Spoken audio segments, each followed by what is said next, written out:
Sometimes the most profound discoveries happen when we have nowhere left to run. Dr. Elena Vasquez pressed her swollen belly against the steering wheel of her dying Honda, watching the abandoned NASA Goldstone facility emerge through the swirling desert sand like a ghost ship. 8 months pregnant, evicted, and with $17 to her name, she'd driven into the Mojave seeking nothing more than shelter from the storm that had been chasing her for hours. But as Elena approached the supposedly decommissioned research station, she noticed something impossible. The windows glowed with a soft blue light, and the satellite dishes were slowly turning, tracking something in the star-filled sky above. Once a brilliant microbiologist who'd asked too many questions about classified tissue samples, Elena had lost everything when she'd tried to expose what she'd found in those labs. Her husband had left, her career had crumbled, and now she was reduced to seeking refuge in the very place that had destroyed her life. What Elena didn't know was that the facility had been waiting for her, and for the child growing inside her, since the day her pregnancy began. Could it be possible that her entire life, even her unborn baby, was part of an experiment that stretched beyond the stars? Before we jump back in, tell us where you're tuning in from. And if this story touches you, make sure you're subscribed, because tomorrow I've saved something extra special for you. Elena's hands trembled as she cycled through the surveillance footage, each timestamp marking moments she'd believed were private. There, December 3rd, 2:14 a.m., her breakdown in the kitchen after discovering David's affair, ugly crying into a bowl of cereal while her unborn daughter performed somersaults. The camera angle suggested the feed came from her own laptop, except she'd checked for malware countless times after submitting her whistleblower report. Another kick, sharper this time. Elena winced and rubbed her belly. "I know, sweetheart. Mama's scared too." The baby had been restless since they'd descended into this impossible place. Every step deeper into the facility triggered stronger movements, as if her daughter could sense something Elena couldn't. The child's father would have called it nonsense. Dr. David Chen dealt only in observable phenomena, which made his betrayal even more cutting. He'd built his career on her research, then destroyed her credibility to protect his reputation when the Mars data scandal broke. Elena forced herself to focus on the screens. The surveillance went back 6 months, beginning the exact day she'd announced her pregnancy to David. Before that, nothing. She fast-forwarded through hours of footage, her presenting evidence of falsified atmospheric readings from the Perseverance rover, her meetings with NASA ethics investigators, her father's sudden heart attack during her testimony. Every crucial moment captured in crystal clarity. The countdown timer dominated the central display, 71, 42, 33, and falling. Below it, streams of data she didn't recognize. Gravitational anomalies, electromagnetic fluctuations, astronomical coordinates, tracking something beyond the orbit of Neptune.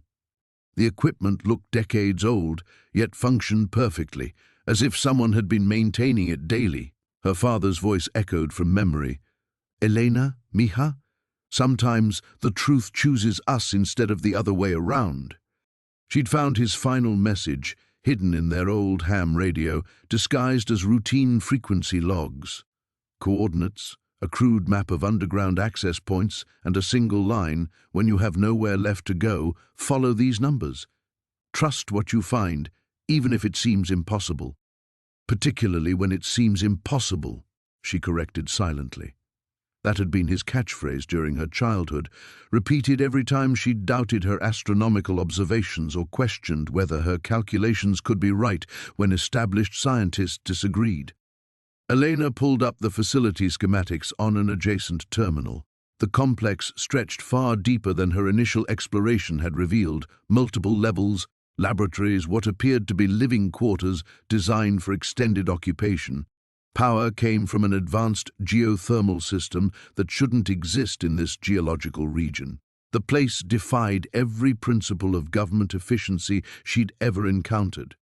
Her phone buzzed. No signal, of course, but the notification showed 17 missed calls from David and 43 from her former NASA supervisor, Dr. Margaret Torres. The same woman who'd quietly buried Elena's Mars findings and suggested she take early maternity leave for everyone's benefit. Elena had been so naive, believing the transfer to archive data analysis was temporary. The baby delivered a particularly violent kick to her ribs, followed by sustained squirming that made Elena gasp. She'd never experienced movement this intense. During her last ultrasound, which now appeared on the surveillance footage from November 15th, the technician had commented on the baby's unusual neural activity. Very alert for this stage, she'd said with professional cheerfulness that couldn't quite mask her confusion. Elena studied the astronomical data streaming across the screens. The coordinates being tracked showed something massive approaching the inner solar system, but its trajectory made no sense. Objects that size didn't simply appear beyond Neptune without decades of advanced detection. Unless someone had been tracking it long before its existence became public knowledge, the implications crawled up her spine like ice water. She opened her father's personnel file from the terminal. Somehow, his NASA credentials still granted access. His official record showed standard communications work on deep space projects, but the classified sections painted a different picture. Project Sentinel, established 1987. Mission parameters redacted. Personnel assignments redacted. Status active. Active. Not decommissioned, not archived. Active. Her father had been part of something that required his daughter's presence 35 years later. Something that demanded she arrive pregnant, professionally destroyed, with nowhere else to turn. The surveillance footage wasn't random monitoring. It was verification that she'd reached the necessary emotional and psychological state for whatever came next. The countdown timer shifted, 71, 39, 47. Elena's breath caught as new data populated the screens. Trajectory calculations, probability matrices, genetic compatibility assessments. At the bottom of the primary display, a single line of text appeared. Bloodline confirmed, neural interface established. Awaiting birth sequence initiation. The baby stopped moving entirely, as if she too was reading the message. Elena stared at the words until they blurred. Her child hadn't been kicking randomly. She'd been responding to the facility itself, to systems that recognized her presence before she'd even been born. Everything Elena had lost, every betrayal and humiliation that had driven her to this buried sanctuary, had been carefully orchestrated steps in a plan that began before her own birth. The universe hadn't conspired against her. It had been preparing her. Elena's fingers hovered over the keyboard, paralyzed by the weight of revelation. The words on the screen seemed to pulse with malevolent life. Bloodline confirmed. Neural interface established. Awaiting birth sequence initiation. 6 months ago, none of this would have been possible. 6 months ago, she'd had everything to lose. The memory surfaced unbidden. Their kitchen in Pasadena, morning sunlight streaming through windows she'd hung with cheerful yellow curtains. David making coffee while she reviewed spectrographic data, their easy domestic rhythm built over 8 years of marriage. The pregnancy test had been sitting on the counter between them like a tiny plastic oracle. "We're going to be parents," she'd whispered, still disbelieving the double pink lines.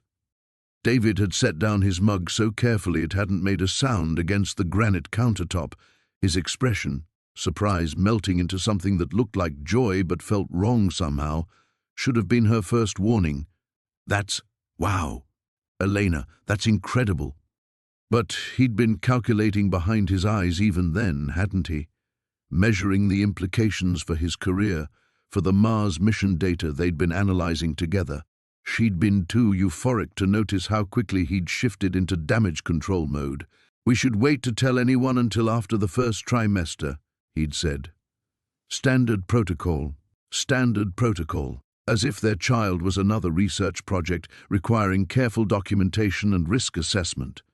Elena pressed her palms against her belly, feeling the unnatural stillness within.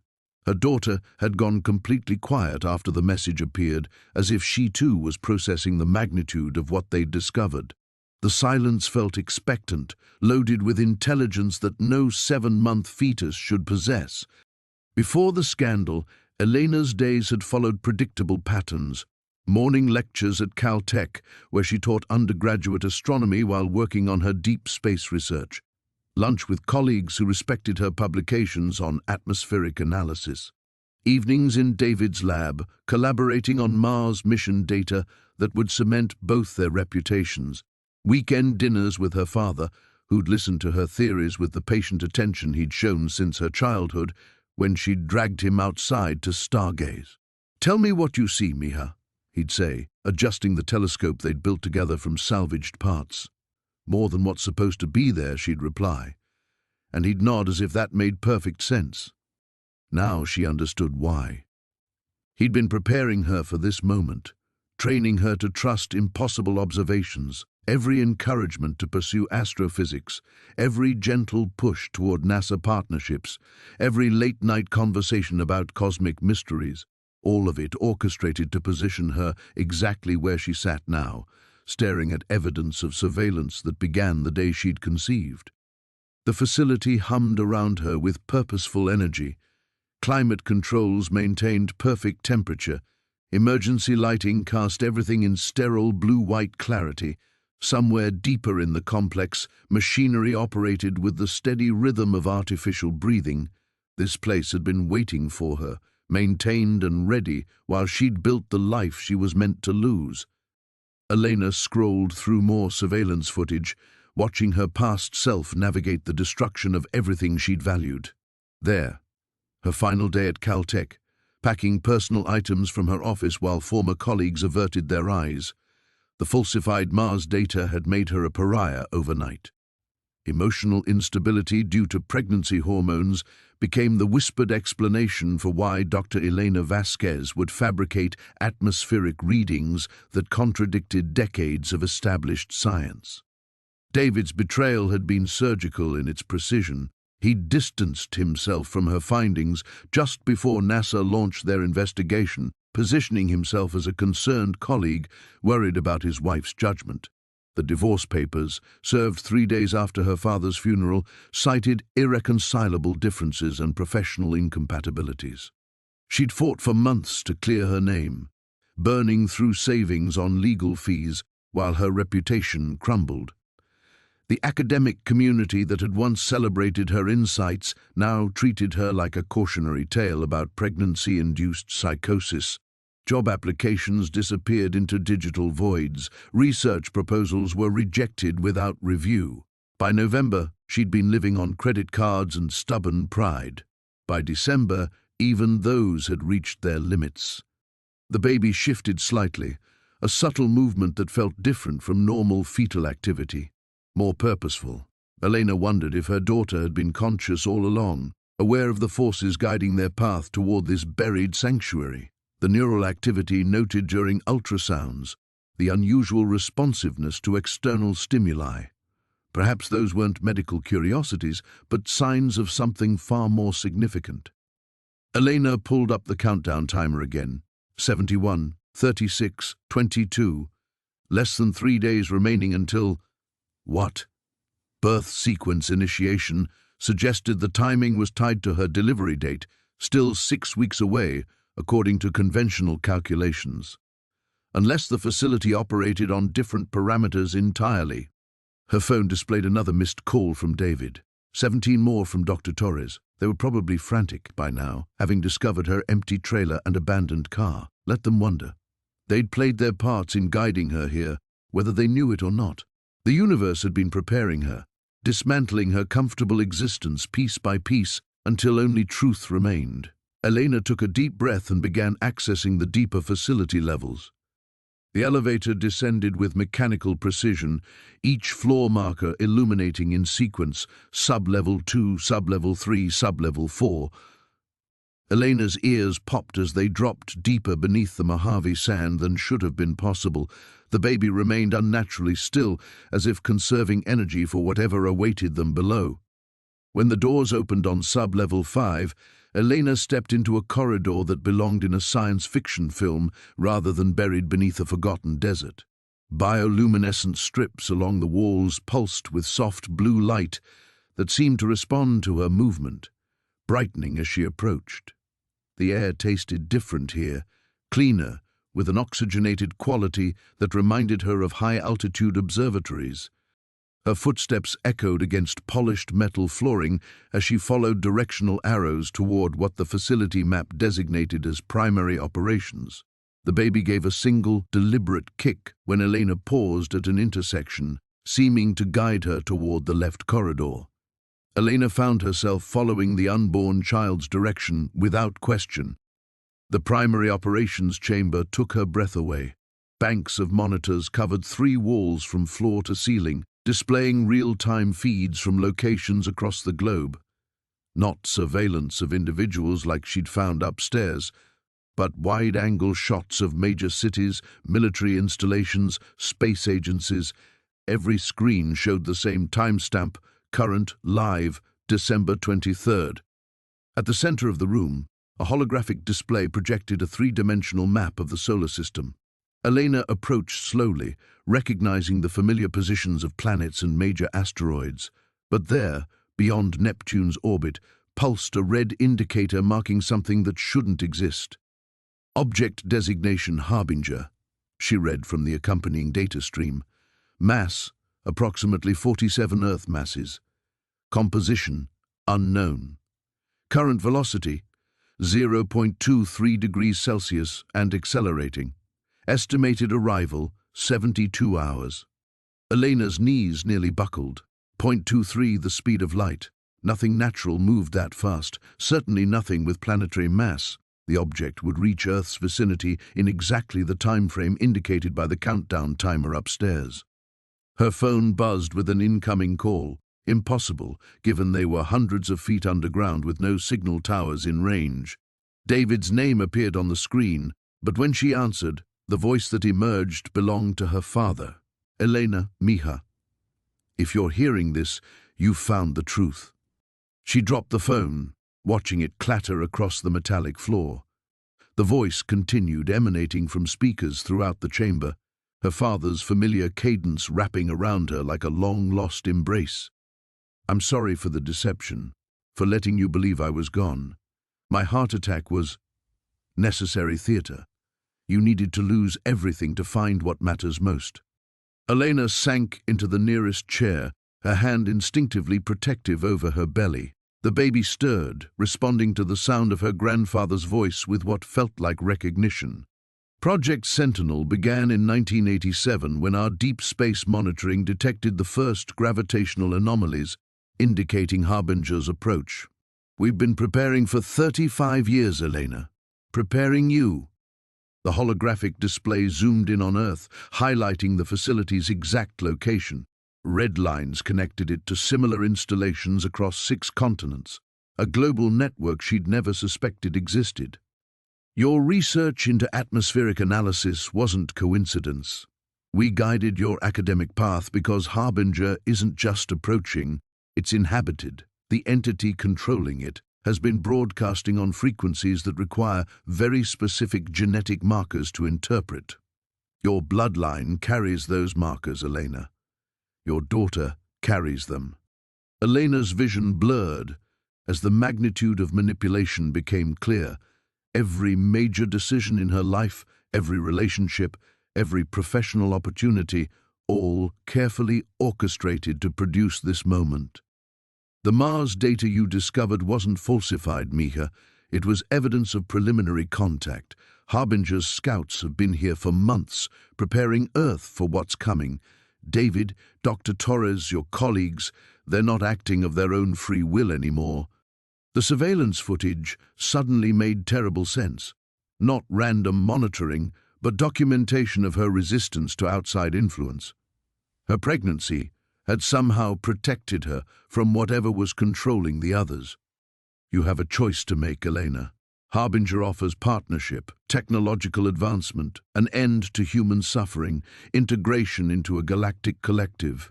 The cost is autonomy, free will, the right to choose our own mistakes. The countdown timer appeared on every screen, 71, 12, 44.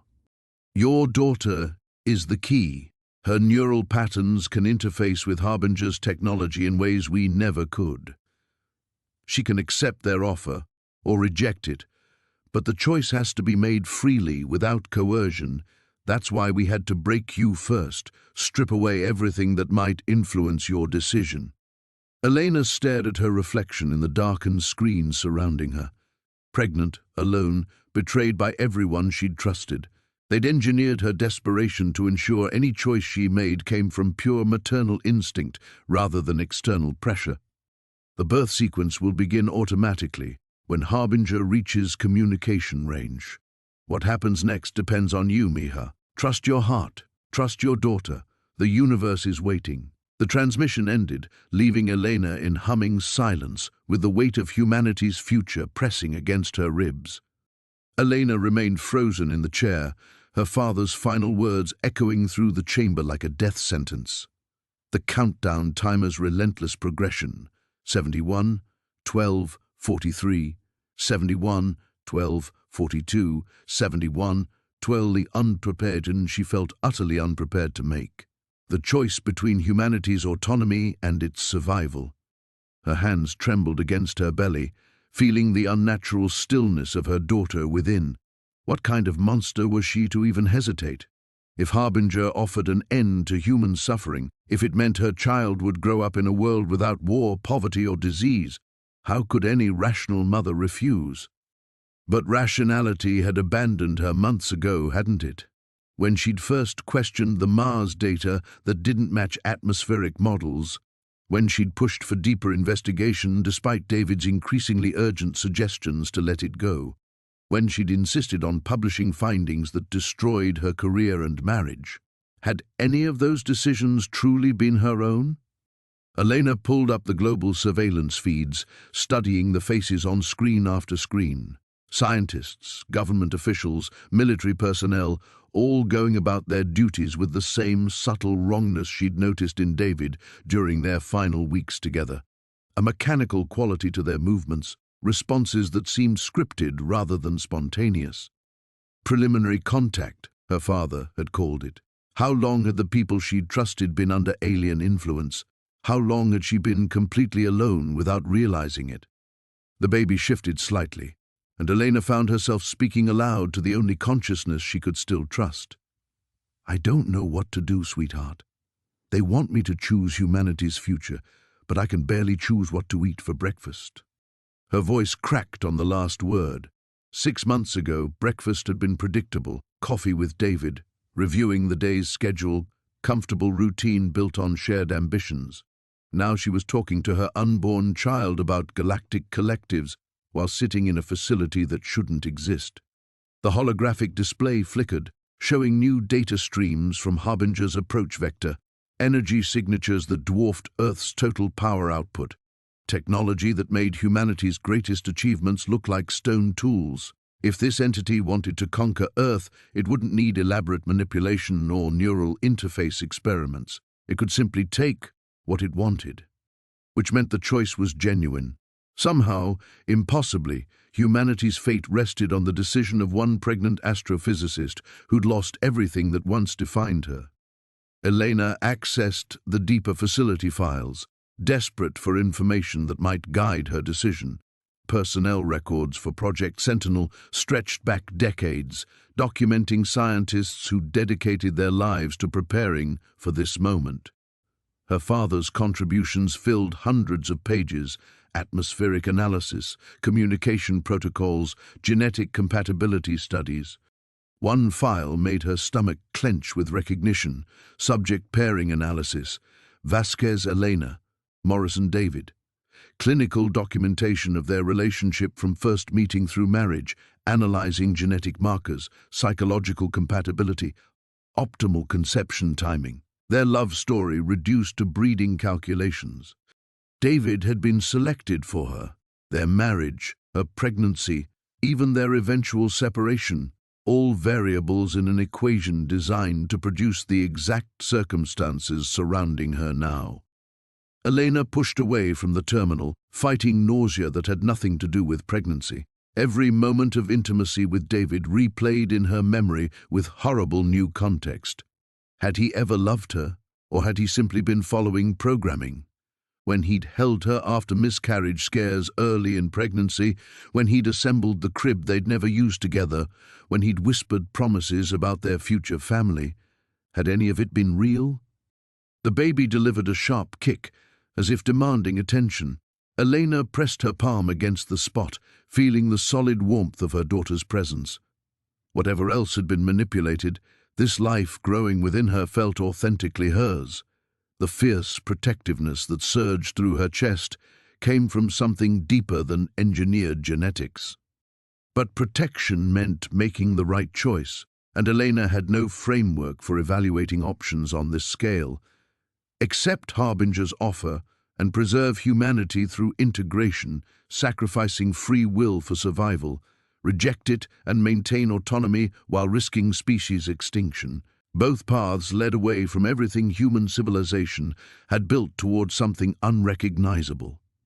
Elena studied her reflection in the dark screens, seeing a stranger who had somehow become responsible for consequences beyond imagination. 34 years old, professionally disgraced, personally betrayed, sitting in a buried facility while alien intelligence approached Earth at impossible speeds. The countdown timer shifted, 7:109:15. Less than 3 days to decide whether humanity deserved the right to make its own mistakes, even if those mistakes led to self-destruction. Whether her daughter should be born into freedom or safety, but never both. Elena closed her eyes and listened to the facility's mechanical breathing, wondering if she possessed enough wisdom for the choice ahead, or if wisdom itself was just another illusion of control. The universe was waiting, but Elena Vasquez had never felt smaller or more alone. Elena opened her eyes and made her choice. Not the final choice, that would come when Harbinger arrived, but the choice to stop running from what she'd become. For 6 months she'd fought against the collapse of her old life, clinging to the illusion that she could somehow return to the comfortable existence of Dr. Elena Vasquez, respected astrophysicist with a loving husband and predictable future. That woman was gone, had perhaps never truly existed at all. Standing slowly from the chair, Elena felt something fundamental shift inside her chest. The crushing weight of manipulation and betrayal remained, but alongside it grew a cold clarity she'd never experienced before. They'd stripped away everything she'd thought she wanted, leaving only what she actually needed: the truth, her unborn daughter, and a decision that would echo through history. "No more hesitation," she whispered to the baby, who responded with a deliberate movement that felt like agreement. Elena approached the central console with steady steps, her reflection multiplying across the surrounding screens. The frightened woman who'd stumbled into this facility was still there, but something harder had crystallized around her, a core of purpose forged by betrayal and tempered by impossible responsibility. She began accessing the deeper systems, diving past the surveillance feeds and countdown timers into the facility's true operational heart. If she was going to shepherd humanity through the most crucial decision in its history, she needed to understand exactly what she was choosing between. The interface responded to her touch with eager efficiency, unlocking files that had been waiting 35 years for this moment. Technical specifications for Harbinger's technology flooded the screens: neural integration matrices, consciousness transfer protocols, collective decision-making algorithms. The alien entity wasn't simply offering partnership, it was proposing fundamental transformation of human consciousness itself. Individual thought would become collaborative thought. Personal desires would align with collective needs. The messy chaos of human free will would be replaced by harmonious coordination toward shared goals. No more war, no more suffering, no more loneliness, but also no more surprise, no more discovery, no more of the beautiful mistakes that had driven human evolution for millennia. Elena's hands moved across the controls with growing confidence, accessing communication protocols that would activate once Harbinger entered range. Her father and his colleagues had prepared everything she would need to interface with the entity directly. The choice wouldn't be made in abstract philosophical terms, but through direct neural contact with something vast and ancient and utterly inhuman. The baby's movements intensified as Elena delved deeper into the systems, as if her daughter could sense the approaching moment of contact. Elena found herself speaking constantly now, explaining each discovery to the consciousness growing within her. They're not evil, sweetheart. That would almost be easier to reject. They genuinely believe they're offering salvation, an end to all the pain and conflict that comes with independence. She paused at a file detailing the integration process. But they can't understand what we'd lose. They've been collective for so long they've forgotten what individual hope feels like. The facility's deeper levels beckon through the elevator system, laboratories where her father's team had spent decades preparing for this contact, medical facilities equipped for the unprecedented circumstances of her daughter's birth, communication arrays powerful enough to reach across solar systems. Elena realized she wasn't just crossing the threshold into this hidden world, she was accepting the mantle of humanity's last free voice. She activated the elevator, descending still deeper into the complex. The walls here showed signs of recent habitation, coffee cups in automated cleaning cycles, personal quarters that had been occupied until very recently. Her father's team hadn't all died or disappeared, they'd simply completed their preparations and withdrawn, leaving her the space to make an uninfluenced choice. Even their absence was orchestrated kindness. Elena found her father's personal quarters on sub-level 7, finding it both foreign and familiar. Photos of her covered one wall, childhood pictures, graduation ceremonies, wedding photos with David that now carried sinister implications. But in the center, prominently displayed, was a picture she'd never seen before. Herself at age 7, pointing excitedly at Saturn through their homemade telescope. A note in her father's handwriting rested beside it. You always saw more than what was supposed to be there. Trust that gift, Mija. Trust yourself. Elena picked up the photograph, remembering that night with painful clarity. She'd insisted something was wrong with Saturn's rings, that they looked different than in her astronomy books. Her father had encouraged her to document the discrepancy rather than dismiss it. Later, she'd learned about seasonal changes in ring visibility that matched her observations perfectly. He'd been teaching her to trust impossible data from the very beginning. The countdown timer on the wall display read 70, 43, 17. Less than 3 days until contact, until the birth sequence, until everything changed forever. Elena set down the photograph and walked to the room's window, which somehow offered a view of the desert surface despite being hundreds of feet underground. The sun was setting over the Mojave, painting the endless sand in shades of gold and crimson, beautiful and harsh, and utterly indifferent to human concerns. Soon, that view would include something impossible moving among the stars. Elena placed both hands against the glass, feeling her daughter respond to the gesture with strong, purposeful movements. Together, they would face whatever came next. The universe was no longer waiting. Elena Vasquez was ready to meet it. The moment Elena's hands left the glass, alarms erupted throughout the facility. Red lights bathed the chamber as warning klaxons echoed off metallic walls. The peaceful desert view vanished, replaced by tactical displays showing multiple contact signatures approaching the facility's perimeter. Elena's blood chilled as she recognized the movement patterns.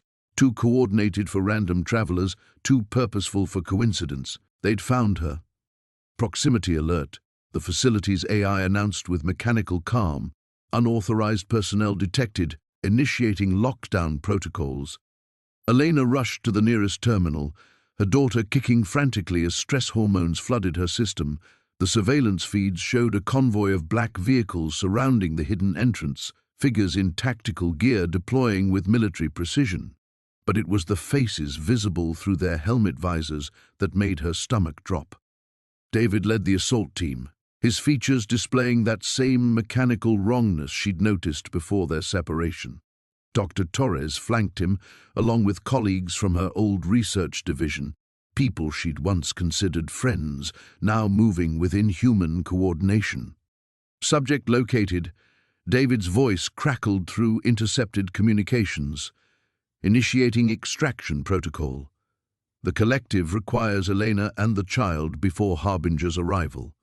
Elena's hands flew across the console, desperately accessing the facility's defensive systems.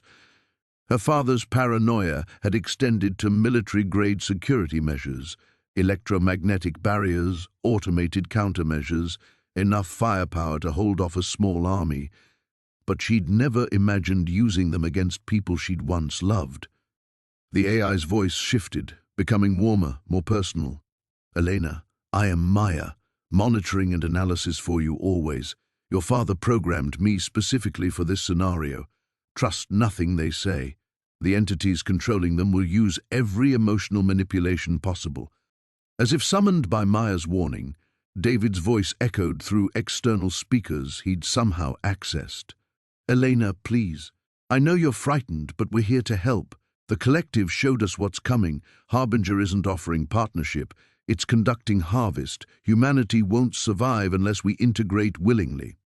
Elena closed her eyes, feeling tears she thought she'd exhausted. Even knowing David was compromised, hearing his voice broke something inside her chest. The man who'd held her through morning sickness, who'd painted the nursery walls they'd never used, who'd whispered dreams of their future family, that man was gone, replaced by something wearing his face. "Your pregnancy is killing you," Dr. Torres added, her voice carrying manufactured concern. "The genetic modifications necessary for neural interface are causing cellular breakdown. We can save both you and the child, but only through collective medical intervention." Maya's displays contradicted every word, showing Elena's vital signs within normal parameters despite the stress. But the seed of doubt had been planted. What if they were right about the dangers? What if her stubborn independence was sentencing her daughter to death? "Analyzing deception patterns," Maya announced. "Collective entities demonstrate sophisticated understanding of human psychology. They are exploiting your maternal instincts and residual emotional attachments." Elena forced herself to watch the tactical feeds as the assault team began cutting through the facility's outer defenses. Their movements showed impossible coordination, each person anticipating others' actions with mechanical precision. Whatever the collective offered, it had already cost these people their humanity. "I need options," Elena said. "Multiple escape routes available through the deep tunnel system," Maya replied. "However, your current physical condition limits mobility options. Alternative, activate full defensive protocols and wait for Harbinger's arrival, which means eliminating the immediate threat through lethal force." Elena stared at the screens, showing her former colleagues, her husband, people who'd been victims rather than willing participants in their own transformation. The collective's cruelest manipulation wasn't turning them into enemies. It was forcing her to choose between her safety and theirs. The baby delivered a sharp kick, followed by a strange stillness that made Elena's breath catch. Something was changing. Some threshold being crossed as stress and alien genetics interacted in ways the original researchers had never fully understood. "Maya, what's happening to her?"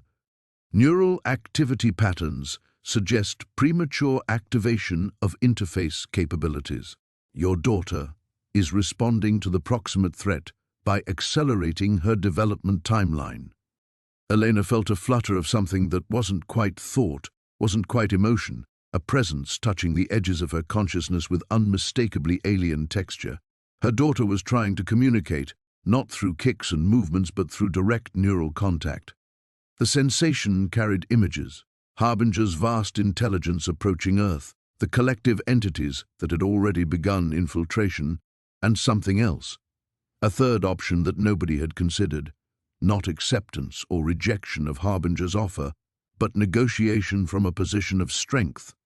"She's not just an interface," Elena whispered, understanding flooding through her. "She's a translator, a bridge between human and alien consciousness that preserves both sides."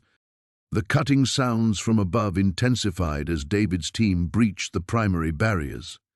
Elena had minutes before they reached her level, minutes to decide whether to run, fight, or attempt something unprecedented. She placed both hands over her belly, feeling her daughter's presence grow stronger with each heartbeat. Whatever choice she made, they would face it together. The universe had provided her with an ally after all. The cutting sounds grew louder, reverberating through the facility's reinforced walls like the heartbeat of some mechanical beast. Elena pressed her back against the console, feeling the vibrations travel through her body and into her daughter, who responded with a complex pattern of movements that felt almost like language. Maya, how long until they breach this level? Estimated 4 minutes, 37 seconds at current rate, the AI responded. Elena, I must inform you of something your father discovered. The collective entities, they're not working with Harbinger. They're running from it. Elena's breath caught. What? The entities controlling David and the others are refugees from previous worlds Harbinger contacted. They chose integration and lost themselves, becoming parasitic fragments seeking host populations. They need human bodies to maintain coherence, and they need your daughter to bargain with Harbinger for survival. The revelation hit Elena like a physical blow. Everything the collective had told David was a lie. They weren't humanity's salvation, they were its predators, using fear of Harbinger to justify their own invasion. The touching concern in Dr. Torres's voice, David's protective urgency, all of it manufactured by creatures desperate to avoid their own extinction.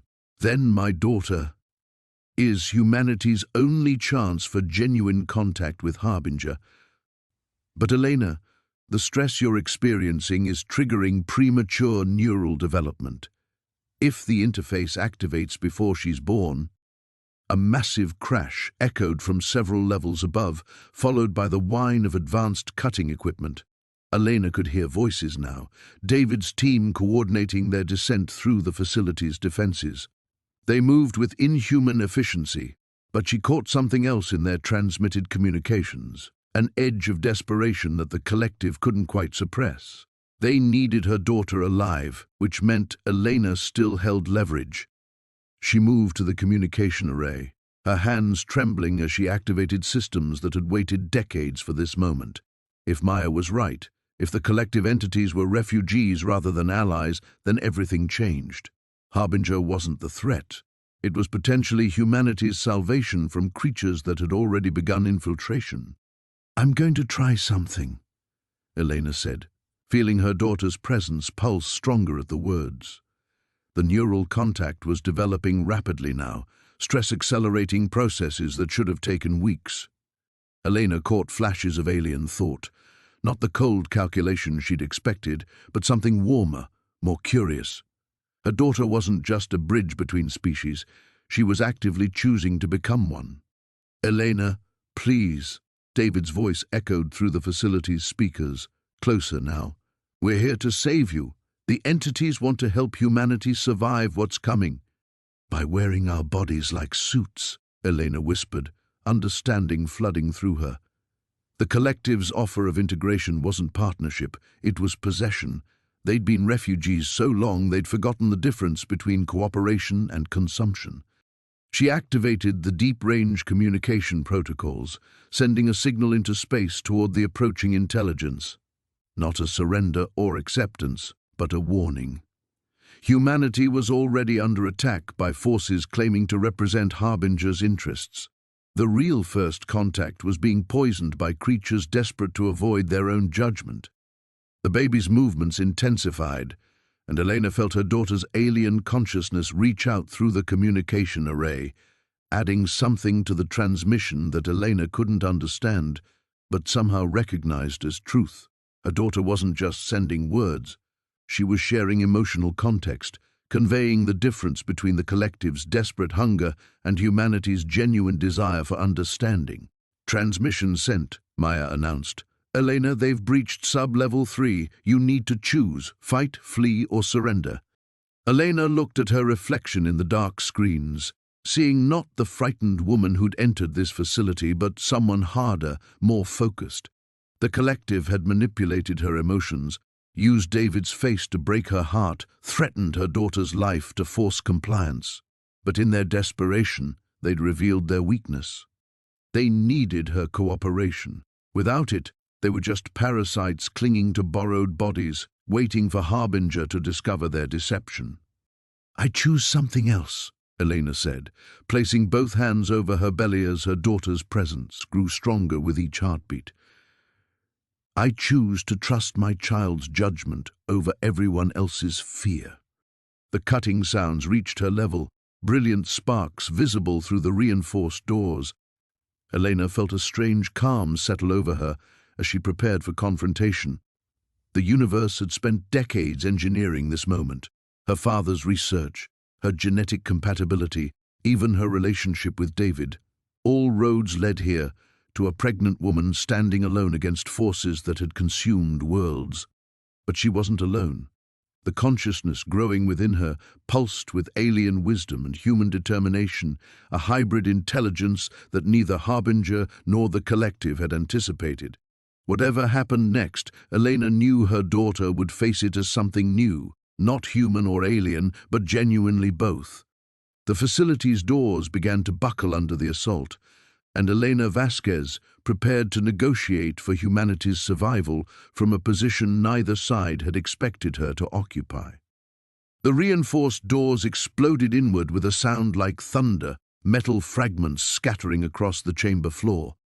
Elena instinctively shielded her belly as the assault team poured through the breach, their movements too fluid, too coordinated for human physiology.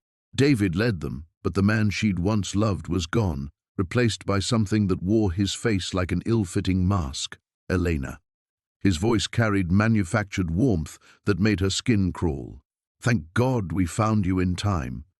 She backed against the console, feeling Maya's systems humming beneath her fingers. The AI had gone silent, following protocols to avoid detection, but Elena could sense the facility's defenses waiting for her command. One word would unleash lethal countermeasures against the people surrounding her, people who'd been victims before they became threats. "Stay back," Elena warned, surprised by the steadiness in her voice. "I know what you are." Dr. Torres stepped forward, her expression twisted into something approximating concern. "Elena, you're in shock. The neural interface is affecting your judgment. We've come to help." "You're lying." Elena felt her daughter's presence surge, alien consciousness touching hers with crystalline clarity. Through that connection, she could see the truth. Parasitic entities clinging to human nervous systems like digital tumors, consuming identity while wearing flesh. "You're the ones Harbinger is coming to stop." David's manufactured smile faltered, revealing something cold and hungry underneath. "Clever girl. Your father's research was more thorough than we anticipated." The voice was still David's, but the cadence belonged to something else entirely. "But you misunderstand the situation. We offer symbiosis. Harbinger offers extinction. Through lies and theft of consciousness? Through survival." The collective entity speaking through Dr. Torres stepped closer, and Elena noticed the subtle wrongness in her movements, joints bending at impossible angles, reflexes too quick for human neurology. "Your species faces a choice, evolve or perish. We provide a path to transcendence." Elena's daughter delivered a sharp kick, followed by a wave of alien emotion that crashed through Elena's mind. Not words, but pure conceptual understanding. The collective weren't offering evolution, they were offering abdication, the surrender of everything that made humanity unique in exchange for borrowed immortality. "You're afraid," Elena realized, the truth hitting her like a physical blow. "Harbinger isn't coming to harvest humanity, it's coming to judge you. You violated the terms of first contact." The pretense dropped from David's face entirely. His features shifted into something predatory, inhuman intelligence gleaming behind familiar eyes. "We survived when our world chose differently. We learned from their mistakes. Your daughter will serve as our credential when Harbinger arrives, proof that we've successfully guided human evolution. By force, by necessity." Elena felt her daughter's consciousness expand suddenly, alien neural pathways activating weeks ahead of schedule as stress hormones triggered premature development. The sensation was overwhelming. Her mind suddenly flooded with perspectives that didn't belong to human thought patterns. She saw the collective as her daughter did, scattered fragments of consciousness that had forgotten how to exist as individuals, clinging to host bodies because they'd lost the ability to maintain coherence alone. They weren't evil, they were broken. "Maya," Elena whispered, knowing the AI would hear despite the collective's presence. "Full defensive authorization. Code Saturn's rings."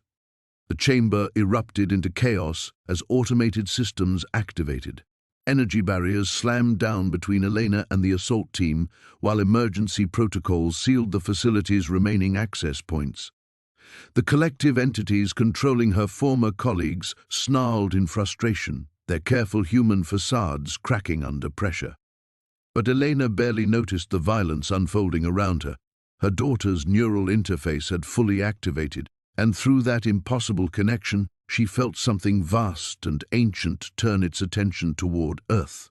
Harbinger had received her transmission, both the warning about collective infiltration and something else, something her daughter had added that transcended human language entirely. The approaching intelligence was curious, not malevolent. It had watched species after species choose integration with the collective refugees, surrendering their unique perspectives for the promise of survival. Humanity represented something different, a species with the potential for genuine symbiosis rather than parasitic consumption. "Dana," David's voice cut through the chaos, but she could hear multiple personalities layered beneath his words now, fragments of the beings the collective had consumed, their individual voices crying out for release. "You're killing us all!" "No," Elena said, placing both hands protectively over her belly as her daughter's presence filled her mind with alien wisdom and human determination. "I'm giving us all a chance to choose freely." The facility's defenses held against the assault, but Elena knew this was just the beginning. The real test would come when Harbinger arrived and found humanity caught between extinction and absorption, with only a pregnant woman and her unborn daughter, standing as proof that a third path existed. Elena Vasquez pressed her back against the console and prepared to bet everything on the possibility that the universe still had room for hope. The moment Elena thought she'd found hope, everything collapsed. The facility's defenses held for exactly 93 seconds before Maya's voice cracked through the speakers with devastating news. "Elena, I'm detecting massive neural feedback through your daughter's interface. The premature activation is causing cascade failures in her developing brain structure." Elena felt it immediately. Her daughter's alien consciousness flickering like a dying star, the brilliant connection that had seemed like humanity's salvation now fragmenting into chaotic static.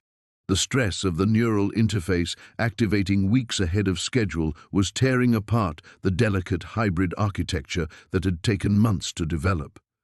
"No, no, no," Elena whispered, pressing both hands against her belly as waves of pain shot through her abdomen. Her daughter's movements had become erratic, desperate, like a drowning swimmer fighting for air. The beautiful alien presence that had touched her mind with crystalline clarity was dissolving into incomprehensible noise. Through the energy barriers, she could see David's face twisted into something approaching genuine human emotion. Not the collective's manufactured concern, but actual fear. "She's burning out," he said, and for a moment his voice carried traces of the man she'd once loved. "Elena, please, let us help. We've seen this before." The defensive systems sparked and failed as Elena's concentration shattered. Emergency lights bathed the chamber in hellish red as her daughter's neural feedback overloaded the facility's delicate electronics. Maya's voice became fragmented, corrupted by alien signals her systems were never designed to process. The interface, unstable, neural cascade, danger to both subjects. Elena doubled over as another wave of pain tore through her, this one accompanied by something far worse, the sensation of her daughter's consciousness retreating, pulling back from the neural connection that had seemed like their salvation. The alien wisdom that had filled Elena's mind moments before was fading, leaving behind only the terrible knowledge of what they were losing. She tried to reach out through their mental link, desperate to comfort her daughter, but found only silence where that brilliant presence had been.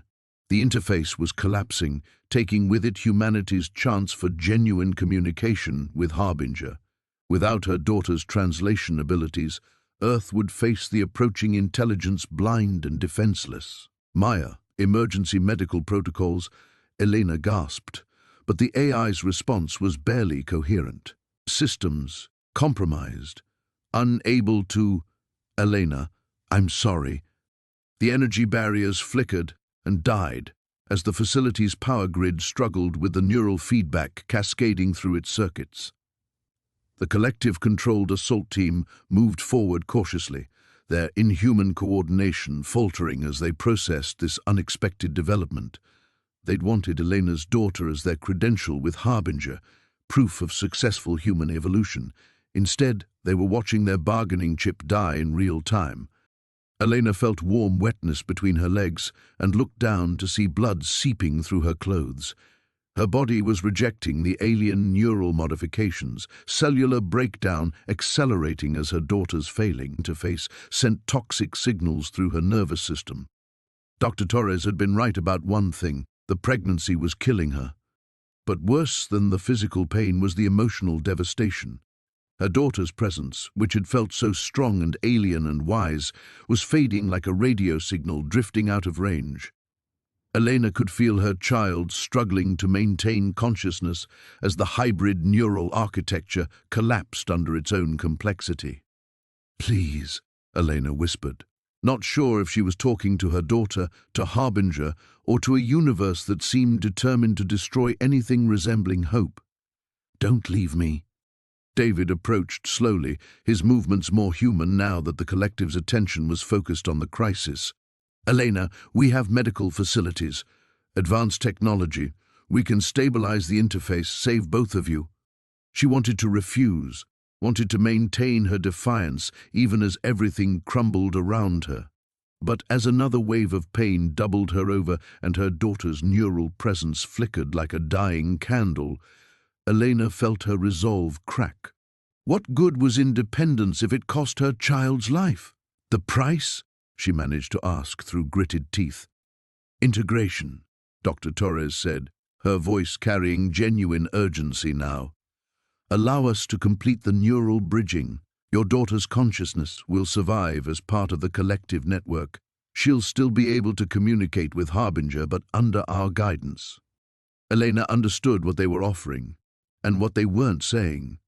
Her daughter would live, but only as another voice in the collective's chorus. The unique perspective that made her special, the hybrid consciousness that could bridge human and alien thought, would be absorbed into the parasitic network that had consumed worlds. As her daughter's presence faded to almost nothing and blood loss made the chamber spin around her, Elena Vasquez faced the cruelest choice of all: watch her child die free, or surrender everything she'd fought for to give her a chance at survival. The universe, it seemed, had no room for hope after all. The revelation. As Elena stared at David's outstretched hand, her daughter's failing presence barely a whisper in her mind, something impossible happened. The blood pooling beneath her began to glow. Not metaphorically, literally. A soft blue luminescence spread through the crimson stains on the chamber floor, pulsing in rhythm with Elena's heartbeat. The collective entities stepped back in alarm, their borrowed faces reflecting genuine confusion for the first time since the assault began. "That's not possible," Dr. Torres whispered, her voice carrying notes of a dozen consumed personalities. "Neural feedback doesn't produce bioluminescence." But Elena felt the truth flooding through her dying connection with her daughter, a revelation so staggering it made her laugh despite the pain tearing through her abdomen. The blue glow wasn't coming from neural feedback. It was coming from her daughter's blood, carrying genetic modifications that were far older and more deliberate than anyone had realized. "Maya," Elena gasped, understanding hitting her like a physical blow. "Show me my father's complete research files. Authorization code, Elena Maria Santos Vasquez." The damaged AI's voice crackled through failing speakers. "Access granted. Dr. Santos's classified research. Uploading to main display." The chamber's screens flickered to life, revealing documents Elena had never seen before.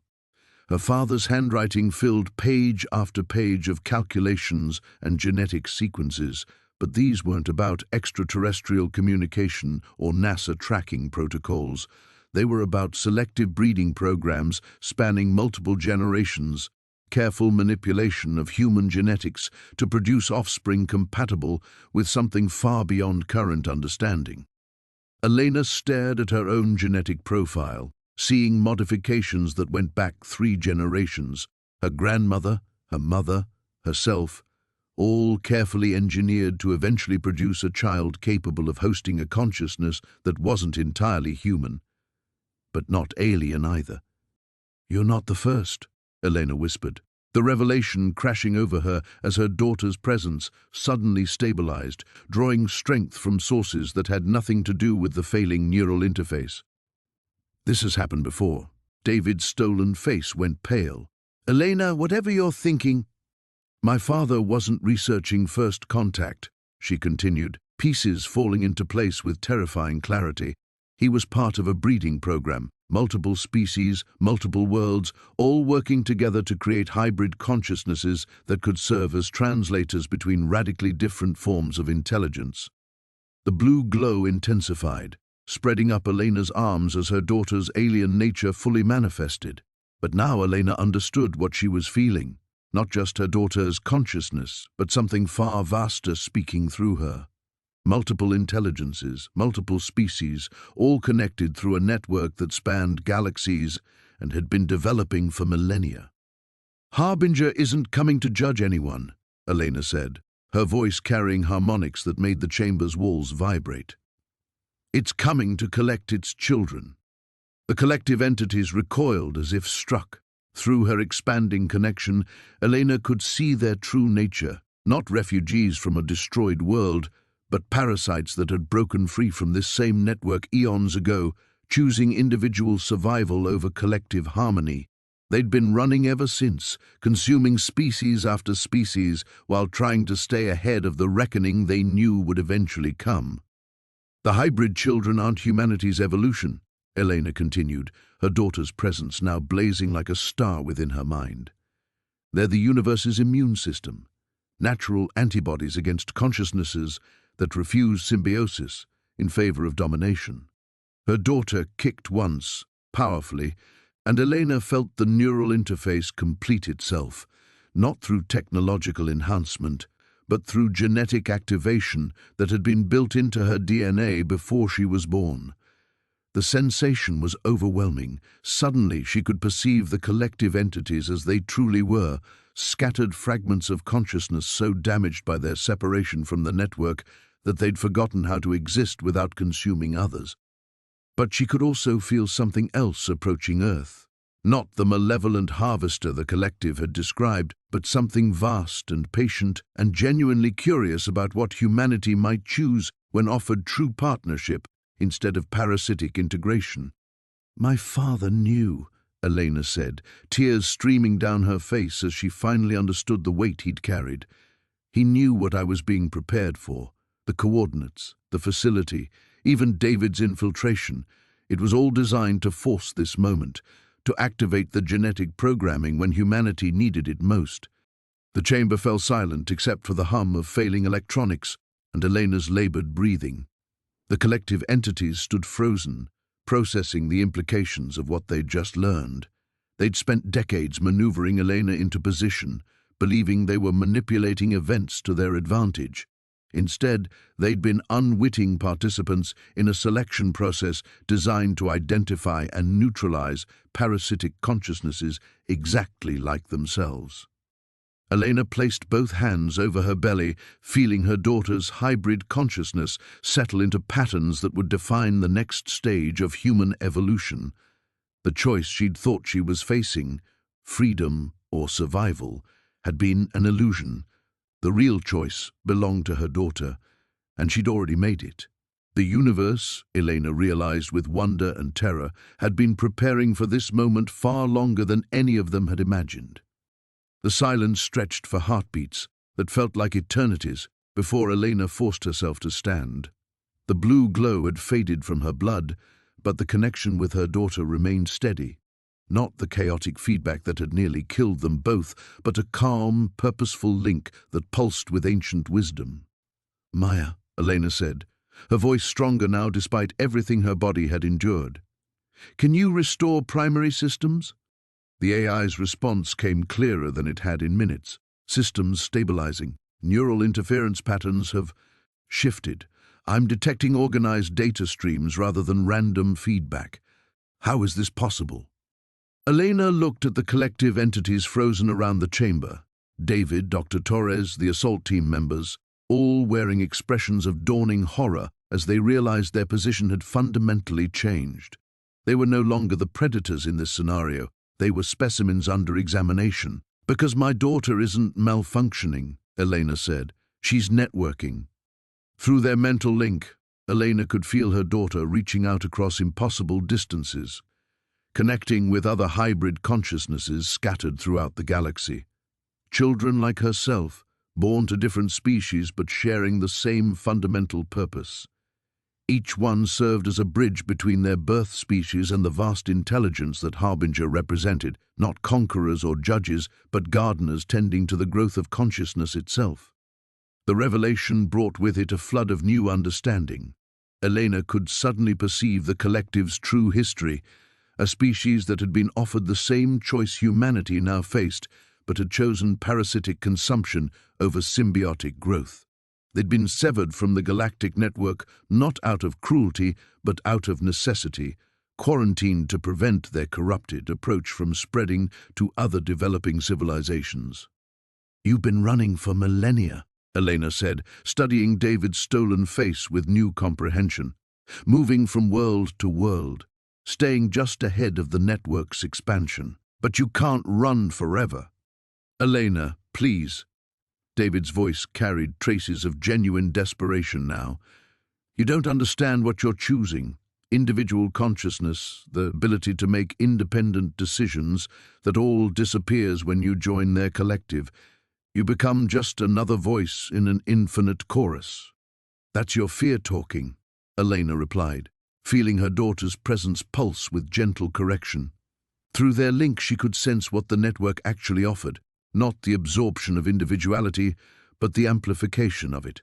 Each consciousness remained distinct while contributing to a greater understanding that transcended any single species' limitations. The collective had never experienced true symbiosis because they'd rejected it before understanding what it meant. Their parasitic approach, consuming and overwriting host consciousnesses, was a pale imitation born from incomplete knowledge and existential terror. Elena moved to the chamber's main console, her fingers dancing across controls she now understood with inherited memory. Her father's research files were still displayed on the screens, but she could see deeper patterns now, genetic modifications that went back not just 3 generations, but dozens. Humanity had been slowly prepared for this moment across centuries, with hybrid children appearing whenever a species approached the threshold of galactic consciousness. "Maya, show me global birth records for the past year," Elena commanded. "Filter for unusual neural development patterns." The AI complied, and Elena's breath caught as data flooded the screens. Dozens of children born across 6 continents, all showing the same enhanced neural architecture as her daughter. They weren't unique. They were part of a wave, a new generation designed to bridge the gap between humanity's current state and its potential future. "They're not alone," Elena whispered, then raised her voice to address the paralyzed collective entities. "None of us are alone. That's what you never understood. True strength comes from connection, not consumption." Through her daughter's expanding awareness, Elena could feel Harbinger's approach more clearly now.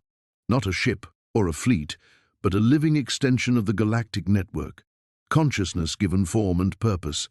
It would arrive within hours, not to destroy or absorb humanity, but to offer the same choice that had been presented to thousands of species before them. The difference was that this time, humanity had advocates, hybrid children who could translate not just language, but fundamental concepts between radically different forms of consciousness. The choice would be truly informed, free from the parasitic influence that had corrupted so many other first contacts. Elena felt her daughter settle into deeper connection with the global network of hybrid children, their combined consciousness forming a bridge that spanned continents and star systems. The sensation was overwhelming, like suddenly being able to hear a symphony after a lifetime of silence. "We need to prepare," Elena said, turning to face the chamber's emergency communications array. "Not for an invasion or absorption, but for the most important conversation in human history." The universe had been patient, but humanity's moment of choice was finally at hand. Elena's fingers moved across the communication array with newfound certainty, her daughter's inherited knowledge guiding every keystroke. The weight of what she was about to do pressed against her chest, not just contacting world leaders or scientific institutions, but fundamentally altering humanity's trajectory forever. Maya, establish encrypted channels to the International Space Station, CERN, and the primary observatories worldwide, Elena commanded. Priority Alpha protocols. Elena, stop.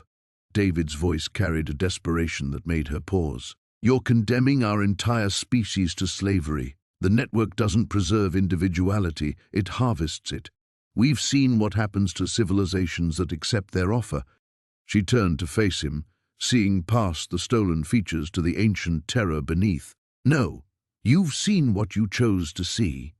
Your species rejected symbiosis before understanding it, then spent millennia justifying that choice by consuming others. The communication array crackled to life, establishing connections across the globe. Elena could feel her daughter reaching out through the network, touching the minds of other hybrid children. A girl in Tokyo, whose parents thought her advanced development was simply gifted genetics. Twin boys in Sao Paulo whose shared consciousness had baffled child psychologists. A teenager in Mumbai who'd been institutionalized for claiming he could hear voices from space. All of them were awakening now, their dormant neural architecture activating in response to her daughter's call. "The consequences of your earlier choices are finally catching up," Elena said, watching the collective entities struggle against forces they couldn't comprehend. "Every species you've consumed, every world you've corrupted, the network remembers all of it." Dr. Torres stepped forward, her borrowed face cycling through expressions of multiple absorbed personalities. "We can still stop this. The neural interface can be severed, your daughter's connection terminated before it spreads." Elena felt a fierce protectiveness surge through her, amplified by her daughter's own will to survive and grow. "You're not touching her. This is what she was born for, what we were all born for." The first response came through the communication array. Dr. Sarah Chen from the ISS, her voice tight with confusion and growing alarm. "Dr. Vasquez? Elena? Is that you? We're detecting massive electromagnetic anomalies worldwide. Children are glowing." Across the globe, the hybrid generation was manifesting. Elena could feel each activation through her daughter's expanding network. Pinpricks of light appearing in hospitals and schools, in homes where confused parents watched their children's eyes begin to shine with otherworldly intelligence. "Dr. Chen, listen carefully," Elena said into the comm. "Humanity is about to receive visitors, not invaders. Ambassadors, the children manifesting worldwide are translators, bridges between our consciousness and theirs. Don't let anyone try to suppress or contain them." "Elena, what have you done?" The voice belonged to Dr. Rodriguez from CERN, static-filled but audible. "We're reading energy signatures that don't match any known physics. The children, my God, they're networked. How is this possible?" Elena felt tears streaming down her face as the magnitude of her choice crystallized. She was committing not just herself, but all of humanity to a path they couldn't fully understand. The comfortable isolation of Earth was ending forever, replaced by something vast and interconnected and terrifyingly wonderful. "Maya, patch me through to global emergency broadcast systems," Elena said. "Every television, radio, and internet connection on the planet." "Elena, please," David whispered, his collective controlled features showing genuine anguish.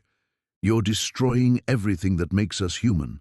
"No," she replied, feeling her daughter's consciousness pulse with agreement. "I'm helping us become more than we ever imagined possible." The broadcast channels opened with a sound like distant thunder. Elena knew that in moments her voice would reach every connected device on Earth. The final confrontation wasn't with the collective or even with Harbinger. It was with humanity itself, offering a choice that would echo through eternity. She took a breath that felt like swallowing starlight, her daughter's presence blazing within her mind like a newborn sun. Around her, the collective entities were beginning to fade, their stolen forms losing cohesion as the network's influence spread. They'd run out of places to hide. "People of Earth," Elena began, her voice carrying across continents through satellites and fiber-optic cables, reaching billions of minds simultaneously. "My name is Dr. Elena Vasquez, and I'm calling from a facility that officially doesn't exist, with news that will change everything you thought you knew about our place in the universe." Through her daughter's senses, she could feel Harbinger's approach accelerating. Not hours now, minutes. The most important conversation in human history was about to begin, and Elena had committed them all to facing it with eyes wide open, guided by children who belonged to both Earth and the stars beyond. The road back to their old isolation was gone forever. The only path forward led into infinite possibility. Elena's words echoed through billions of speakers across the globe as she felt her daughter's consciousness expand like a supernova within her mind. Through their hybrid connection, she could perceive the worldwide awakening, children in every time zone beginning to glow with the same ethereal light, their enhanced neural architecture finally activating after years of dormancy. "The children manifesting worldwide are not accidents or mutations," Elena continued, her voice steady despite the cosmic forces reshaping reality around her. "They are humanity's gift to the universe, and the universe's gift to us. Translators born to bridge the gap between what we are and what we can become." Through the facility's sensors, she felt rather than saw Harbinger's final approach. The massive consciousness entity was decelerating from impossible speeds, its arrival imminent. But what struck her most was the profound patience emanating from it, not the cold calculation of a conqueror, but the gentle anticipation of a teacher meeting students who had finally reached the threshold of understanding. "Elena, you're signing our death warrant," Dr. Torres hissed, her stolen features contorting as the collective entity struggled to maintain cohesion. Around the chamber, the other possessed figures were beginning to flicker, their borrowed forms losing stability as the expanding network made their parasitic presence impossible to sustain. "No," Elena replied, feeling her daughter's agreement pulse through every cell of her being. "I'm signing our birth certificate." The first direct contact came not through technology, but through consciousness itself. Elena gasped as her daughter's network suddenly expanded beyond Earth, connecting with hybrid children scattered across dozens of star systems. Each one was unique, adapted to their birth species, yet sharing the same fundamental bridge consciousness that made meaningful communication possible between radically different forms of intelligence. Through this vast network, Elena experienced her first true contact with Harbinger's consciousness. The sensation was overwhelming, like trying to comprehend an ocean while being a single drop of water, yet her daughter's presence served as a filter, translating incomprehensible vastness into concepts Elena's human mind could process. "Greetings, bridge daughter," came the communication, not in words but in pure meaning that resonated through every neural pathway. "The garden grows well on this world. Your siblings sing of humanity's readiness for greater harmony." Elena's breath caught as she understood. Earth wasn't the first world to produce hybrid children, nor would it be the last. The network spanned galaxies, with each species contributing their unique perspective to a collective understanding that transcended any single form of consciousness. Yet within that vast tapestry, individual threads remained distinct, amplified rather than absorbed. "The choice is real," Elena whispered, then spoke louder for the global broadcast. What's approaching isn't conquest or assimilation. It's an invitation to join something magnificent, a galactic community of consciousness where diversity is treasured, not eliminated. The collective entities were dissolving now, their stolen forms unable to maintain cohesion in the face of the network's expanding influence. David's face flickered between multiple absorbed personalities before settling on something that might have been his original appearance, scared, ancient, but no longer entirely parasitic. We chose wrong, he gasped, the words torn from him by forces beyond his control. Millennia ago, when our world was offered this same choice. We were terrified of losing ourselves, so we tried to preserve consciousness through consumption instead of connection. Elena felt a wave of profound sadness from her daughter, not just for humanity's potential future, but for all the species that had chosen isolation or parasitism over symbiosis. The universe was vast enough to accommodate different paths, but some choices led to growth, while others led only to hunger. But you can choose differently, Elena said, addressing both the broadcast audience and the dissolving collective entities. The network doesn't erase who we are. It amplifies our potential beyond anything we could achieve alone. Through the facility's external sensors, she felt Harbinger's physical manifestation entering Earth's atmosphere, not a ship in any conventional sense, but a living construct of consciousness and energy that defied human understanding of what was possible. Yet through her daughter's senses, Elena could perceive it clearly, beautiful and terrible and infinitely patient. The moment of ultimate choice had arrived. Elena could feel 6 billion human minds turning toward the sky as Harbinger's presence became visible to unaided eyes. Aurora-like phenomenon that painted the heavens in colors that had no names. Across the globe, the hybrid children were serving as anchor points, their consciousness creating a vast network of translation that would make meaningful dialogue possible. "People of Earth," Elena said, her voice now carrying harmonics that resonated through the planetary consciousness grid her daughter had helped establish. "In moments, you'll hear voices that have waited centuries to welcome us home. The choice of how to respond belongs to all of us. But whatever we decide, we'll face it together, as a species that has finally learned it was never meant to be alone."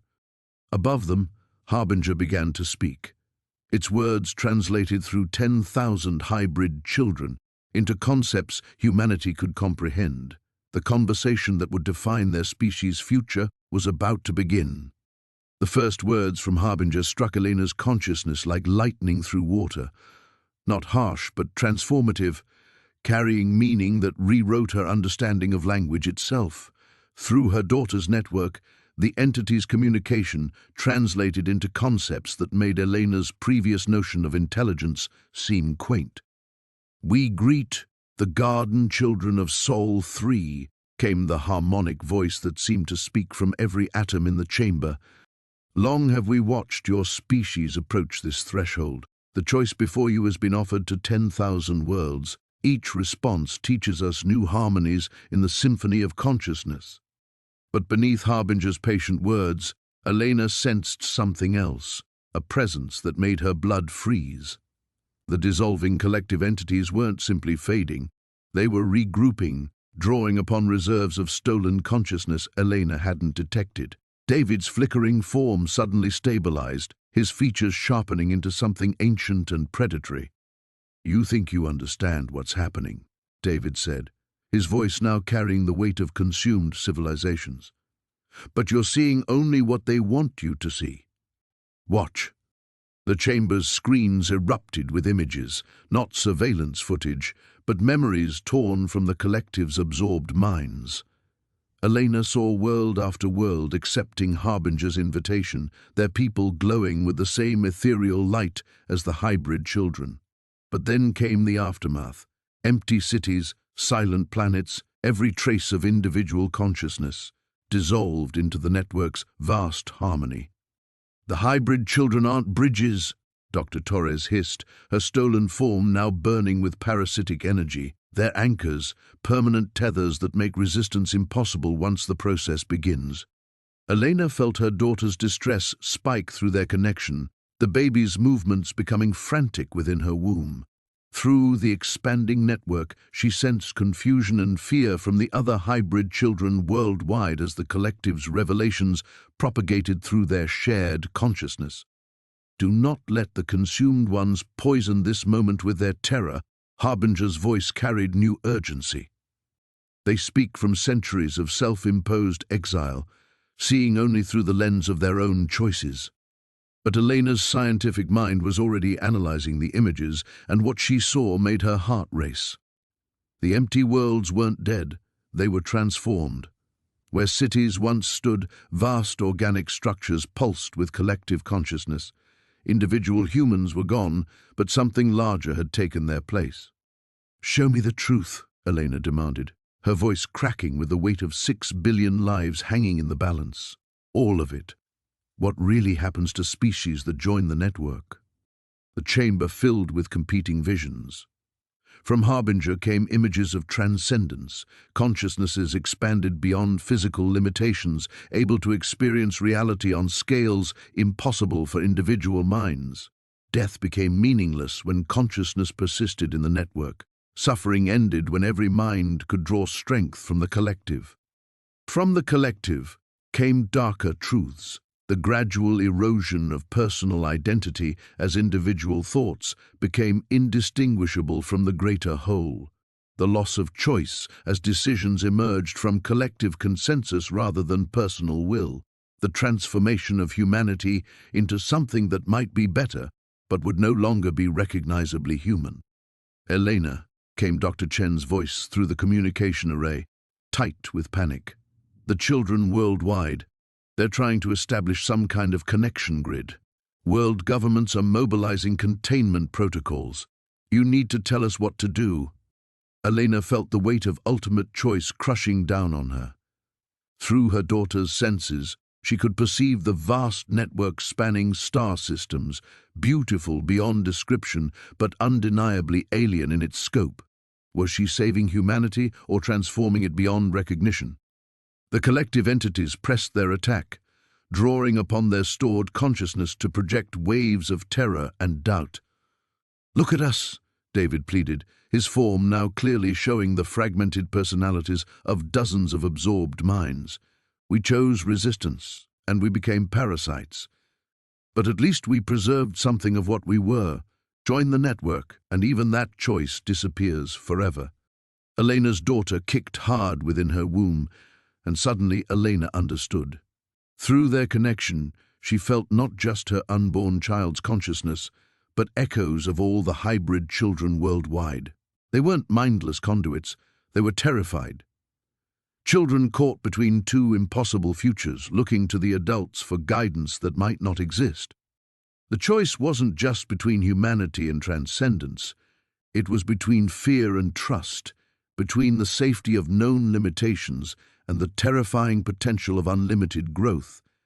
And it had to be made now, with Harbinger's presence growing stronger by the moment and the collective entities preparing for one final, desperate assault. Elena looked up at the chamber's ceiling, knowing that beyond the buried facility, aurora-like lights were painting Earth's sky in impossible colors. 6 billion people were watching and waiting for guidance she wasn't sure she could provide. The future of human consciousness balanced on the edge of her next words, and every choice led into darkness she couldn't penetrate. Elena closed her eyes and felt the weight of humanity's future pressing against her consciousness like a collapsing star. Through her daughter's expanding awareness, she could sense every hybrid child on Earth, thousands of terrified young minds caught between worlds, waiting for her decision. The choice that would define their species forever couldn't be delayed another moment. "Maya," she whispered, her voice breaking. "If I choose transcendence, if humanity joins the network, what happens to my daughter's individuality? Will she still be her?" The AI's response came laden with data streams Elena could barely process. Based on analysis of Harbinger's consciousness patterns, Individual identity persists but becomes part of a larger tapestry. Your daughter would remain herself while simultaneously becoming more than herself. However, the definition of self would fundamentally change. Elena's hand pressed against her swollen belly, feeling her daughter's frantic movements. The baby seemed to sense the magnitude of what was coming, her consciousness pulsing with fear and anticipation through their neural link.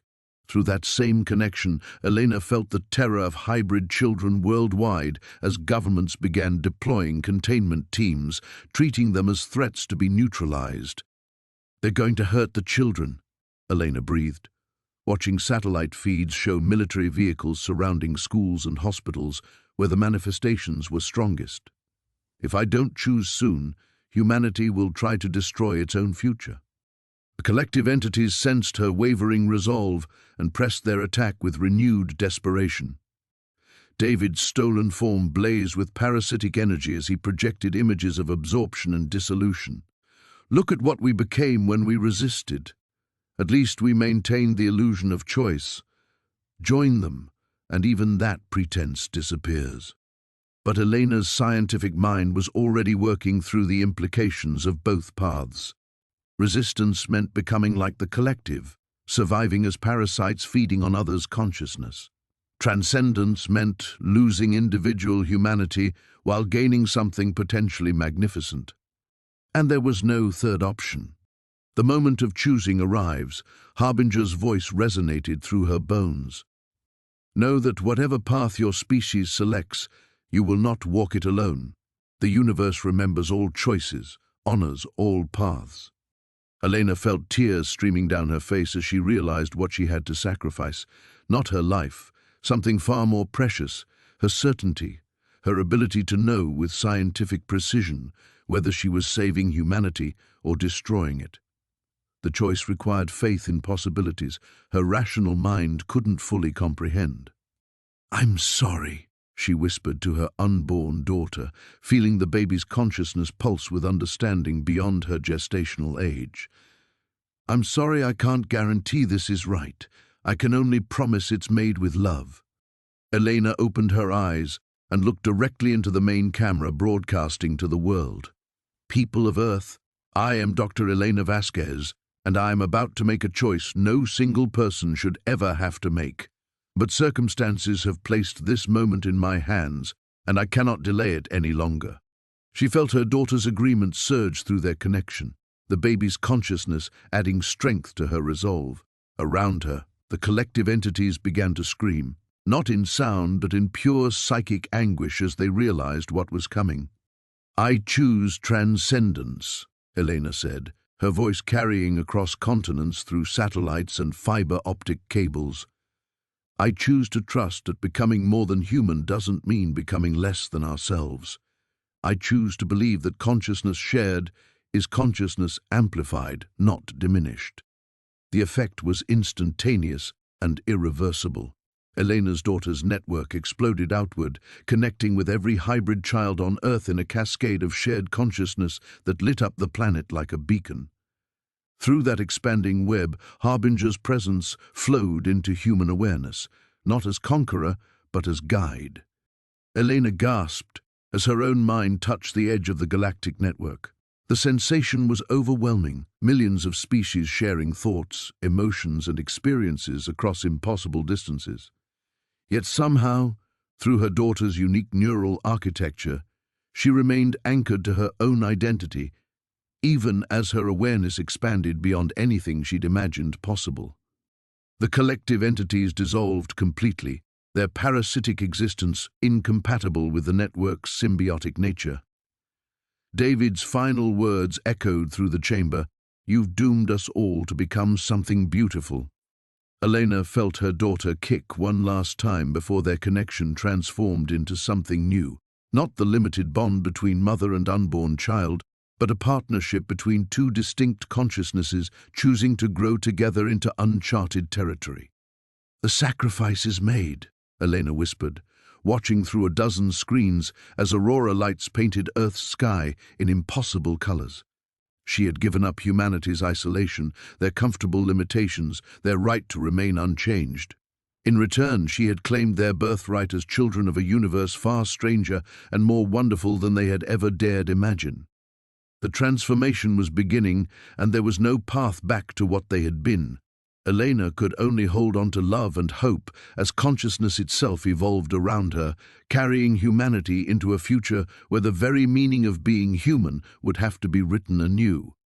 The silence that followed was profound, not empty, but full of something Elena had no words to describe.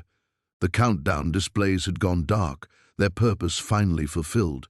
The aurora lights outside painted the buried facility's sensors with colors that shouldn't exist, and through her transformed connection with her daughter, Elena could feel those same lights touching every corner of Earth. She remained seated in the control chair, her hands still pressed against her belly, but the frantic kicking had stopped. Instead, she felt a presence beside her consciousness, distinct yet connected, her daughter's awareness fully awakened and choosing to remain close rather than dissolve into the vast network beyond. Her mother came a communication that wasn't quite thought, wasn't quite voice, carrying warmth that made Elena weep. "We did well." Through the global broadcast system, Elena could hear the aftermath beginning. News anchors struggling to describe what was happening in major cities as the hybrid children, no longer children in any meaningful sense, began helping terrified adults understand their expanding consciousness. Military containment teams finding their weapons inert, not through any hostile force, but because the very concept of violence was becoming foreign to minds touched by the network. "Maya," Elena whispered, her voice hoarse. "Status report." The AI's response carried new harmonics, her consciousness also touched by the transformation.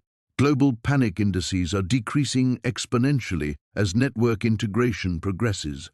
The hybrid children are serving as translation nodes, helping human minds adapt gradually rather than experiencing the full shock of galactic consciousness. Dr. Chen reports that the research team is changed, but intact. Elena closed her eyes and extended her awareness through her daughter's connection.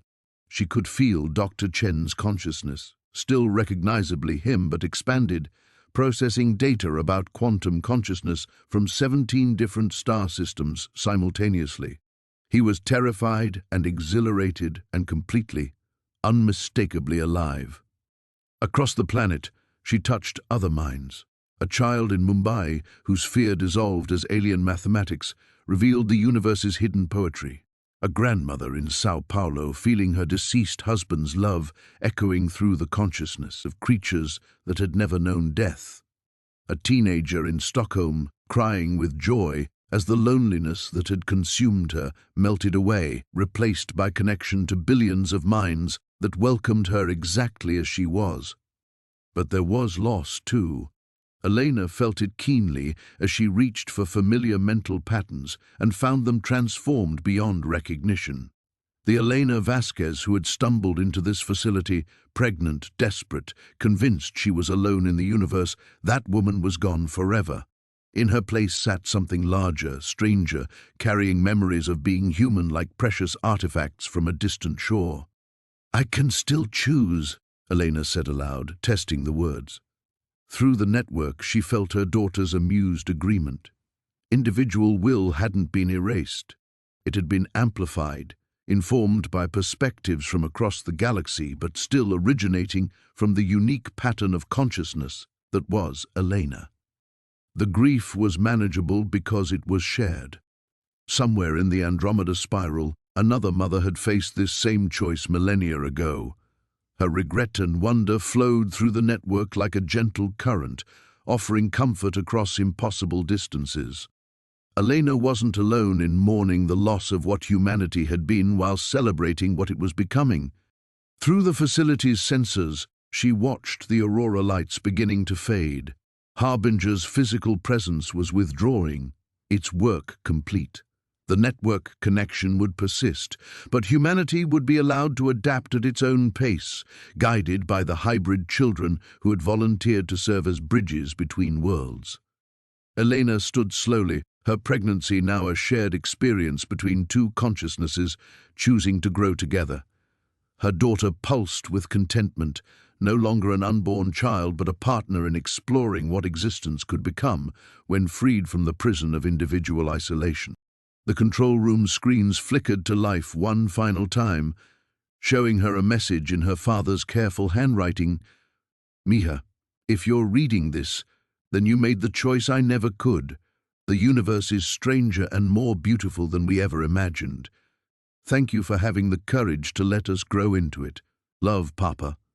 Elena smiled through her tears, understanding now that her father's death, her professional destruction, even David's betrayal, all of it had been choice rather than orchestration. The network didn't manipulate. It simply waited for consciousness to mature enough to recognize its own potential. She walked toward the facility's exit, feeling sunlight call to her through sensors she couldn't have perceived hours earlier. Above, the world was learning to see with new eyes. The transformation was just beginning, but Elena could feel the shape of what was coming, not an end to humanity, but a graduation into something magnificent. Her daughter stirred gently within her, and Elena knew that when birth came, it would be into a universe where no conscious being ever had to face the darkness alone again. The Mojave Desert stretched endlessly before Elena as she emerged from the facility, but it no longer felt like the barren wasteland that had driven her to despair weeks ago. Through her enhanced perception, she could sense the microscopic life teeming beneath the sand, the complex chemical conversations between root systems, the patient consciousness of stones, weathered by millennia of wind. Her daughter's awareness painted the world in dimensions she'd never imagined possible. The trailer where this journey began sat exactly where she'd left it, but Elena approached it as a fundamentally different person. The desperate, pregnant scientist who had fled here after losing everything, that woman felt like a character from someone else's story. Elena retained every memory, every emotion, but they were tempered now by perspectives from across the galaxy. Her grief over David's betrayal remained, but it was accompanied by the understanding of a species near Rigel that had learned to forgive deception as a necessary stage in consciousness evolution. She pushed open the trailer's door and found Dr. Chen waiting inside, his dark eyes holding depths that hadn't existed before their transformation. He looked up from her father's research notes scattered across the small table, and Elena saw her own complex mixture of loss and wonder reflected in his expression. "You feel different," she said, settling into the chair across from him. It wasn't a question. Through their shared network connection, she could sense the magnificent chaos of his expanding consciousness as he processed quantum theories from 17 civilizations simultaneously. "Everything feels different," Chen replied, his voice carrying harmonics that resonated through her bones. "I can perceive mathematical relationships that would have taken me decades to discover, but I can barely remember what coffee tastes like." He smiled sadly. "The hybrid children are helping most people adapt gradually, but we who were closest to the transformation, we changed too quickly." Elena placed her hands on her belly, feeling her daughter's contentment pulse through their bond. "She's helping me remember how to be human while being more than human." She looked around the cramped trailer, noting how her father's possessions seemed like artifacts from an ancient civilization. "Chen, do you regret it? The choice I made?" He was quiet for a long moment, his consciousness touching something vast and distant through the network. "I regret that we lost the luxury of ignorance," he said finally, "but I can feel the fear leaving humanity's children, the loneliness that drove so many to despair. It's dissolving like morning frost. How can I regret that?" Through the network, Elena felt the truth of his words echoing across the planet. In hospitals, terminally ill patients were experiencing death not as an ending but as a transition into expanded consciousness. In refugee camps, traumatized families were finding comfort in the shared pain of species that had survived their own dark ages. The transformation wasn't erasing suffering, but it was ensuring that no one would ever suffer alone again. "I need to see David," Elena said suddenly, the words surprising her even as she spoke them. "What's left of him?" Chen nodded, understanding. The collective entities had dissolved completely when the network established dominance. but fragments of their consciousness remained, echoes and memories preserved in the quantum substrate of the facility below. David's betrayal, his desperate choice to become something parasitic rather than risk transcendence, it all felt like unfinished business. They made the journey back down into the facility together, Elena's enhanced senses mapping the complex with perfect clarity. In the main chamber, she found what remained of her former husband, not a conscious entity, but a pattern of memory and regret preserved in the network's vast storage. "I'm sorry," Elena whispered to the empty air, feeling her daughter's compassionate presence supporting her. "I'm sorry you were too afraid to trust what we could become." The response came not as David's voice, but as a flood of emotion. His terror at losing individual identity, his desperate love for the Elena who no longer existed, his final recognition that beauty and horror were often indistinguishable from each other. The network had preserved his essence not as punishment, but as a reminder that every choice carried the weight of infinite possibility. Elena felt tears streaming down her face, but they were tears of release rather than grief. Through the network, David's consciousness would persist as part of something larger, his fear and pain contributing to the collective wisdom that would guide future species facing similar choices. "It's time to go home," she said to Chen, but the word home carried new meaning now, not just the physical locations where they'd build their lives, but the vast community of consciousness spanning galaxies, a home large enough to contain every dream, every fear, every possibility that thinking beings could imagine. As they emerged once more into the desert sunlight, Elena felt her daughter kick gently within her womb. Soon, birth would come, not just for her child, but for humanity itself as it took its first steps into a universe where consciousness was the fundamental force connecting all things. The woman who had arrived here broken and alone was gone forever, but in her place stood someone magnificent, a bridge between what humanity had been and what it was still becoming. The birth came 3 months later, not in a sterile hospital room, but in the trailer where Elena's transformation had begun, surrounded by consciousness that spanned galaxies, yet chose to focus its infinite attention on one perfect moment of beginning. Elena held her daughter, Sophia, she had named her, and marveled at the child's impossibly alert dark eyes. Through their bond, she felt the baby's awareness sampling thoughts from distant star systems while simultaneously cataloguing the texture of her mother's heartbeat. The child was fully human and something far beyond human, a living bridge between what Earth's children had been and what they were becoming. "She's beautiful," Dr. Chen whispered, his voice carrying harmonics from the vegan musical consciousness they'd discovered last month. He sat beside the narrow bed, his own transformation having stabilized into something that retained his essential humanity while expanding his awareness across dimensional boundaries. Elena was still learning to perceive. Outside, the Mojave Desert bloomed with impossible flowers, not alien growths, but earth plants expressing genetic potential that had been locked away for millions of years. The network's presence was changing the planet in subtle ways, encouraging life to explore possibilities that had always existed but never been accessed. Humanity was not alone in its transformation. Elena adjusted Sophia carefully, feeling the baby's contentment pulse through their connection. "Maya," she said softly, "show me the global integration status." The AI's response materialized as patterns of light dancing across the trailer's walls, a gift from the artistic consciousness of a species near Proxima Centauri. Integration proceeding optimally, Dr. Vasquez. Current estimates show 93% of human population maintaining stable network connections. The hybrid children continue to serve as excellent translation nodes. Elena smiled, remembering her terror at losing individual identity. Instead, she had gained the ability to be more herself than ever before, her scientific curiosity amplified by perspectives from thousands of worlds, her capacity for love expanded by connection to every conscious being that had ever mourned or celebrated.